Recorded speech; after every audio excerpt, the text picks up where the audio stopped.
घातांक और घात जो चैप्टर है, ठीक है, उसमें घातांक का नियम है, ठीक, इसके पहले भी बता चुके हैं सारा क्वेश्चन। तो घातांक का नियम क्या होता है उसको समझना है। तो सूत्र है उसका बहुत सारा है, और 10-12 सूत्र है, तो उसके बारे में सबसे पहले जानकारी प्राप्त करेंगे, उसके बाद ही क्वेश्चन बनेगा। तो ये सूत्र याद रखना जरूरी है। तो सबसे पहले क्या है, a का पावर m गुने a का पावर n, ठीक है।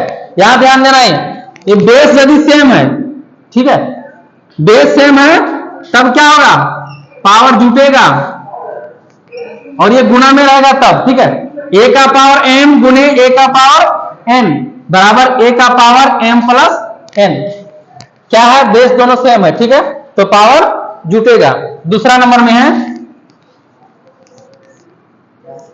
a का पावर m बटा a का पावर n बराबर, ये यदि बटा में है तो यहां भी देखना है कि दोनों का बेस सेम है, ठीक है, बेस सेम है तो पावर क्या होगा, a का पावर m माइनस n, ये घटेगा, ठीक है। तीसरा नंबर का है a का पावर माइनस m बराबर 1 बाय a का पावर m, मतलब जब बटा में इसको ले जाते हैं, ठीक है, बटा में, तो ये माइनस जो है हट जाता है, ठीक। चौथा नंबर का है, यदि हम इसी का उल्टा लिखेंगे 1 बाय a का पावर m बराबर a का पावर माइनस m, अगर बटा में है, ठीक है, बटा में नीचे में, तो ये ऊपर यदि लाएंगे तो माइनस में आएगा, ठीक। अगला है पांचवा नंबर का, a का पावर 0 बराबर 1, मतलब कोई भी संख्या है उसका पावर अगर 0 है तो उसका वैल्यू 1 ही होगा। कहने का मतलब है यदि 9999 है, ठीक है, और इसका पावर 0 है तो इसका वैल्यू क्या होगा, 0 ही होगा, नहीं सॉरी 1, 0 नहीं 1, ठीक है। 9999 का पावर अगर 0 होगा तब इसका वैल्यू क्या होगा, 1 ही होगा। आगे है a बाय b का होल पावर माइनस m है यदि, ठीक है, तो हम इसको और लिख सकते हैं a का पावर माइनस m, ये दोनों में है, ये जो पावर है इसमें भी है, a में भी है और b में भी है, दोनों में, ठीक है।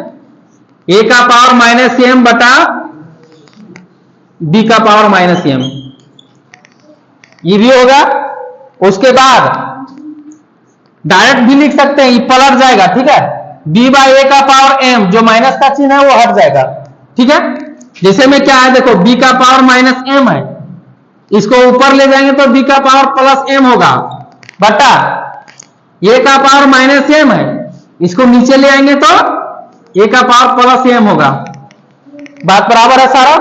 और इसको यदि हम आगे बढ़ाएंगे तो ये आएगा b बाई a का होल पावर m, ठीक है। तो इतना a बाई b का होल पावर माइनस m है, तो हम लिख सकते हैं b बाई a का पावर m, मतलब ये जो है भील जो है ये पलट जाएगा तो माइनस हट जाएगा, ठीक है। सातवां नंबर का है a का पावर m का होल पावर n यदि है, ठीक है, a का पावर m का होल पावर n, तब क्या होगा, a का पावर m गुने n, पावर ये गुना हो जाएगा, ठीक है, पावर क्या होगा, गुना होगा। आठवां नंबर का होगा ये क्या था, a बाय b, हम उल्टा भी लिख सकते हैं इसको, जैसे a बाय b है, ठीक है, a बाय b का पावर यदि m है तो बात यही होगा बराबर a का पावर m, अलग अलग लिख सकते हैं, a का पावर m बटा b का पावर m, ये भी दोनों अलग अलग लिखाएगा, ठीक। आगे और है a का power m equal to a का पावर n, यहां ध्यान देना है कि दोनों का बेस क्या है, सेम है, ठीक है, बेस दोनों का सेम है, तो पावर क्या हो जाएगा, इक्वल होगा। दैट इंप्लाइज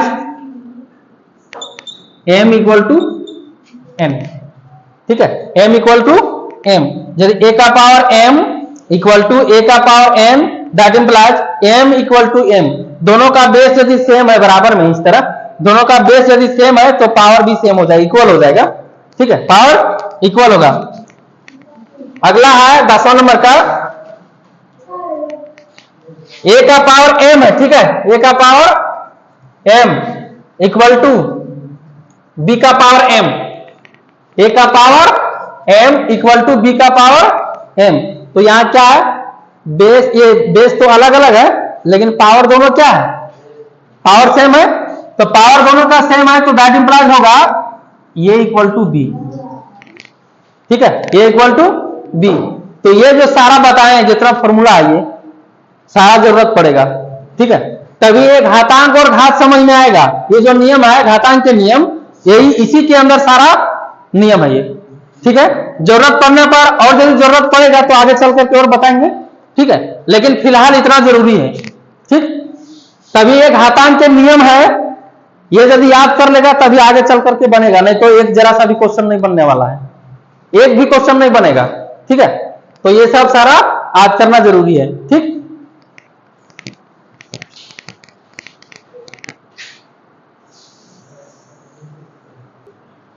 एक और सूत्र है 11 नंबर, a का पावर m गुने b का पावर m बराबर।